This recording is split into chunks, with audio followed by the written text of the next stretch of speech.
Nous allons donc maintenant faire le bilan de la notion de limite infinie d'une fonction en A. Avant ça, je vous invite à regarder la vidéo que je vous mets à l'écran, dans laquelle on a travaillé dans une activité justement sur cette notion. Alors on va donc travailler sur la notation limite quand x tend vers A de f de x qui vaut plus l'infini ou moins l'infini, et qui traduit simplement le fait, c'est ce que dit ici la définition, traduit le fait que les images en fait vont augmenter de manière infinie vers plus l'infini lorsque x va se rapprocher de plus en plus de la valeur a qui sera considérée. Et donc on a aussi une définition lorsque on doit traiter en fait deux cas, c'est-à-dire ce qu'on appelle la limite à droite et la limite à gauche, comme on a vu dans l'activité, où on aura une notation qu'on peut utiliser, limite quand x tend vers a, x plus grand que a, ça veut dire à droite de a, en fait, des images qui tendent vers plus l'infini. Et on aura aussi la limite à gauche, où on pourra noter la limite quand x tend vers a, x plus petit que a, de f de x est égal à plus l'infini. Mais on va adopter, ou je vais adopter une notation qui est fortement utilisée, et que je vais vous montrer dans quelques instants. Là, c'est pour les limites, donc une fonction donc, qui tend vers plus l'infini. On a exactement la même chose pour une fonction qui tendra vers moins l'infini en A, ou en droite de A, ou à gauche de A. Alors finalement, ce qu'il est bon de savoir, c'est l'illustration graphique que je vous propose. À savoir que ici, je vous propose donc une fonction avec une courbe qui respecte le fait que la fonction f admet une limite qui est infinie, plus l'infini quand x tend vers a. C'est-à-dire que quand vous êtes dans la zone de a, eh bien vous avez vos images du fait de l'allure de la courbe qui vont aller vers plus l'infini, que vous soyez à gauche ou que vous soyez à droite de a. On peut aussi maintenant faire une illustration graphique du cas où les images vont tendre vers moins l'infini quand x tend vers a. Et je vous propose cette courbe. C'est-à-dire que quand on va se rapprocher de A par la droite, il faut que les images aillent vers moins l'infini, autrement dit ici. Donc on peut faire par exemple une courbe, je la fais dans le sens contraire, d'habitude on ne fait pas dans ce sens-là, mais c'est pour vous montrer, vous voyez, que les images vont partir vers moins l'infini. Que ce soit à droite ou à gauche, doit avoir le même comportement. Donc par exemple une courbe qui pourrait faire quelque chose comme ceci. Voilà, vous venez vous rapprocher de cette verticale qui donne l'impression justement que les images vont plonger vers moins l'infini. Et donc on a le cas où on a une limite à droite de A qui va être différente de la limite à gauche de A. Par exemple ici, je vais faire le cas d'une limite à gauche qui va être moins l'infini, une limite à droite qui sera plus l'infini. Ça veut dire que quand on est à droite de A, il faut que les images tendent vers plus l'infini. Donc ma courbe, je vais la faire par exemple comme ceci. Vous voyez, on sent bien que les images partent vers plus l'infini. Et par contre, à gauche, il faut que les images aillent vers moins l'infini. C'est-à-dire qu'au niveau de l'axe, il faut que ça descende. Enfin, au niveau de l'axe, les images doivent descendre. Donc, on va avoir, par exemple, une courbe qui fera quelque chose comme ceci, ici. Donc, cette interprétation graphique, je dirais que c'est vraiment ça qu'il faut retenir, puisque c'est visuel déjà, et puis ça permet d'avoir une certaine notion de l'interprétation ou de l'impact graphique, en fait, de la notion de limite en A, que ce soit à gauche, à droite, vers plus l'infini ou vers moins l'infini.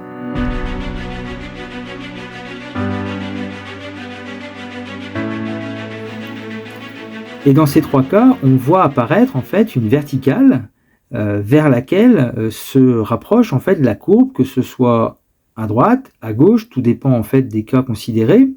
Et donc cette verticale, eh bien, porte un nom.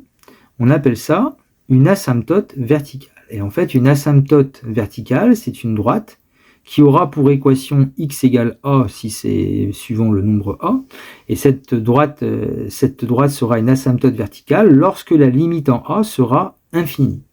Donc par exemple, c'est le cas des trois exemples qui sont ici.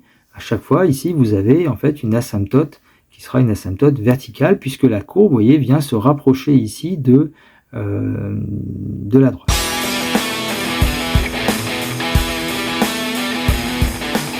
Donc je vous présente ici maintenant un exemple avec une fonction dont la courbe est représentée ici en rouge, donc elle est en deux parties. Vous avez deux asymptotes qui sont tracées, une asymptote horizontale donc d'équation y égale 1 puisqu'elle passe par l'ordonnée 1, une asymptote verticale qui a pour équation x égale moins 1 puisque elle passe par l'abscisse moins 1, et donc on demande de déterminer les limites aux bornes de l'ensemble de définition. L'ensemble de définition étant moins l'infini moins 1 plus l'infini. Donc on peut déjà démarrer par la limite en moins l'infini. Par exemple, la limite en moins l'infini, donc vous vous placez sur l'axe ici, et il va falloir aller vers la gauche. Et comme la courbe ici a tendance à monter, monter, monter, monter, alors après quand on va vers la gauche, hein, on pourrait continuer le graphique un peu vers ce sens, et donc ce qui fait que les images, elles, eh bien au fur et à mesure que vous allez vers la gauche, les images, elles augmentent vers plus l'infini. Donc on mettra limite en moins l'infini, c'est plus l'infini. Alors après, la limite quand x tend vers plus l'infini. Quand x tend vers plus l'infini, c'est la partie qui est à droite ici qu'il faut regarder. Avec la courbe, en fait, qui vient se rapprocher de plus en plus, puisque c'est une asymptote ici, horizontale, la courbe se rapproche de plus en plus de cette asymptote. Autrement dit, les images, quand x va tendre vers plus l'infini, d'aller vers la droite, eh bien les images vont se rapprocher du nombre 1. Donc on mettra que la limite en plus l'infini de la fonction f, les images se rapprochent du nombre 1.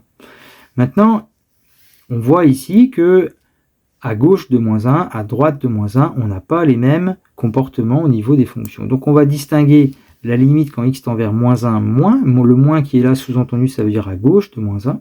Et donc quand on est à gauche de moins 1, on se place sur l'abscisse, on associe le point sur la courbe. Mais attention, l'abscisse que je viens de placer ici, il faut l'envoyer vers moins 1. Il faut aller vers la droite, vers moins 1. Donc le point associé, qu'est-ce qu'il va faire? Eh bien, comme on va vers la droite, il reste sur la courbe et il descend. Et comme il descend de manière infini vers le bas, et bien la limite, ça sera donc, voilà, c'est moins l'infini. Et ensuite, la limite quand x tend vers moins 1, plus, c'est-à-dire en étant à droite de moins 1. Vous vous placez à droite de moins 1, vous allez sur la courbe, mais le petit trait que j'ai fait ici qui correspond à la variable, il faut l'envoyer vers moins 1, donc vous allez vers la gauche. Donc le point associé, comme il va vers la gauche et qui reste sur la courbe, bah, il monte, il monte, il monte, il monte, et il embarque l'image qui va aller vers plus l'infini.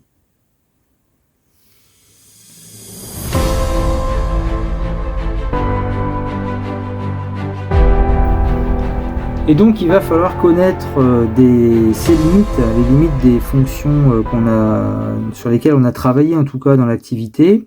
Donc la fonction 1 sur x, la fonction 1 sur x carré, la fonction 1 sur x au cube, et puis après on peut prolonger avec les fonctions 1 sur x puissance n. Alors ce qui va se passer, c'est que si on prend, comme on a vu dans l'activité, la limite quand x tend vers 0 de 1 sur x carré, alors ça va vous donner en fait un graphique comme celui qui est ici. Eh bien, vous aurez des limites qui tendent, enfin les limites qui sont plus l'infini.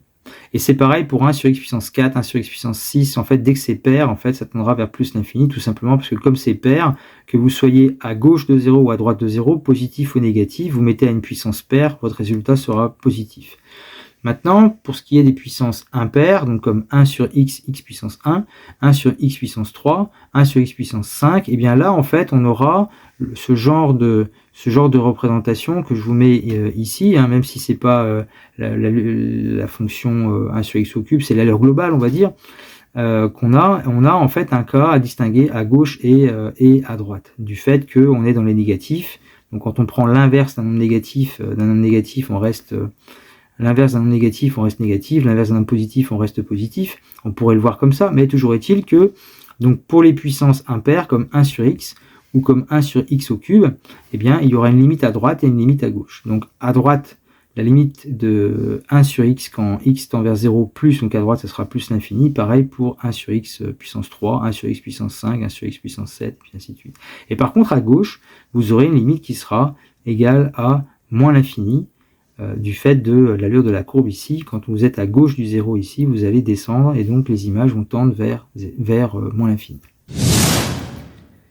Et pour ces fonctions, eh bien, comme on voit que, en tout cas, l'allure nous permet de voir que les courbes se rapprochent de plus en plus de l'axe des ordonnées quand la variable se rapproche de 0, en tout cas dans la zone de l'abscisse 0, hein, donc ici ou là, eh bien cet axe est donc l'asymptote, est une asymptote verticale, c'est-à-dire que pour ces courbes, l'axe des ordonnées est une asymptote verticale pour les fonctions 1 sur x, 1 sur x carré, 1 sur x au cube, et ainsi de suite.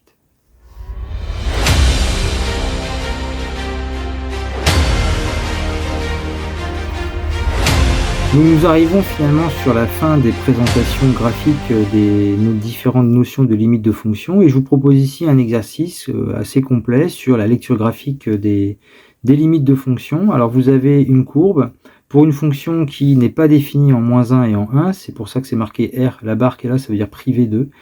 Donc en moins 1 et en 1, en fait, vous avez des valeurs interdites. Et on nous dit qu'on a 3 droites, la droite D1, D2 et D3, qui sont des asymptotes à la courbe. Donc autrement dit, ça veut dire que la courbe se rapproche de ces droites, eh bien là où on voit justement le rapprochement se faire. Et les questions en fait sont les suivantes.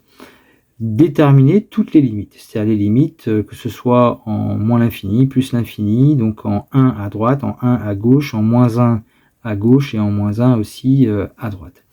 Et de compléter ensuite le tableau de variation, c'est-à-dire mettre les valeurs interdites qui seront donc représentées ici par les doubles barres pour les images et puis après compléter avec les variations et les limites obtenues. Donc je vous remontre le graphique, d'abord déterminer les limites. Vous pouvez faire une pause sur la vidéo et puis après vous avez la correction dans quelques instants. Alors nous allons commencer par la limite par exemple en plus l'infini. Donc en x tend vers plus l'infini, vous avez votre courbe ici qui se rapproche de plus en plus de votre asymptote horizontale qui passe par l'ordonnée moins 2. Donc comme elle passe par l'ordonnée moins 2, eh bien vos images ici, le point comme il se rapproche de cette droite, eh bien les images vont aussi se rapprocher de moins 2. Donc nous pouvons compléter directement dans le tableau, en plus l'infini, c'est moins 2. Et on va avoir la même chose quand x tend vers moins l'infini. On aura nos images qui vont se rapprocher de moins 2. Donc la limite quand x tend vers 1 à droite, vous vous placez à droite du 1 et on va venir se rapprocher de 1 donc par la gauche. Donc, vous avez votre courbe qui est ici, tout le reste on ne regarde pas, c'est que cette partie-là qui se rapproche de la droite verte ici, puisqu'on sait que c'est une asymptote. Donc, ça veut dire que votre variable, quand vous la rapprochez de 1, eh bien, votre point associé va forcément monter indéfiniment. Donc la limite, ça sera plus l'infini. Donc ce qui fait que sur le tableau de variation, vous avez la valeur interdite qui est là, et quand on est à droite, les images vont tendre vers plus l'infini. Maintenant, quand on est à gauche, de 1, eh bien, vous vous placez à gauche, vous allez sur la courbe, mais attention, en étant à gauche, il faut aller vers la droite pour se rapprocher du 1 qui est là. Donc, comme vous allez vers la droite, le point qui est associé sur la courbe va vers la droite aussi, et va donc descendre au vu du graphique, et donc va entraîner les images vers moins l'infini. Donc, dans le tableau, on mettra moins l'infini. Ensuite, à l'abscisse 0, ici, vous avez pour image moins 1, moins 2, moins 3. Donc dans le tableau de variation, on peut mettre moins 3. Ensuite, nous terminons avec la valeur interdite, l'autre valeur interdite qui était moins 1. Voilà. Et donc, il nous faut les limites à gauche et à droite. Alors finalement, on pourrait presque, je dirais presque les deviner, vous allez comprendre après pourquoi. Mais commençons par la limite en moins 1 à gauche. Moins 1 à gauche, vous placez à l'abscisse moins 1, vous êtes à gauche. Donc vous regardez que la partie qui est ici. Et vous vous rapprochez du moins 1. Donc on est à gauche, on se rapproche du moins 1 vers la droite. Donc le point qui est là allant vers la droite, il va aussi monter puisqu'il suit la courbe. Et donc on aura comme limite plus l'infini. Et enfin, la limite à moins 1 à droite. Moins 1 à droite, vous vous placez donc à droite du moins 1, vous allez sur la courbe, et en fait vous allez suivre la partie de courbe qui est ici, et que ici. Et dans ce cas-là, comme vous êtes à droite, il va falloir se rapprocher de moins 1, mais en allant vers la gauche, forcément, puisqu'on se rapproche de moins 1. Donc le point qui est ici, eh bien en fait il va descendre vers moins l'infini. Donc voilà le tableau complet que vous avez. Et finalement, on voit qu'on ne s'est pas trompé, parce que ici, ça ne pouvait pas être plus l'infini, puisqu'on a vu que la fonction était strictement croissante. Or, vous ne pouvez pas être strictement croissante en allant de plus l'infini vers moins 3. Donc forcément, ça ne pouvait pas être, je ne vais pas dire que ça pouvait être que moins l'infini, mais entre moins l'infini et plus l'infini, il n'y avait pas le choix, c'était forcément moins l'infini. Même chose ici, vous avez plus l'infini parce que vous ne pouvez pas augmenter de moins 2 jusqu'à moins l'infini. C'est forcément de moins 2 jusqu'à un nombre plus grand que moins 2, donc ici on n'avait pas le choix, ici c'était plus l'infini du fait de l'allure de la courbe.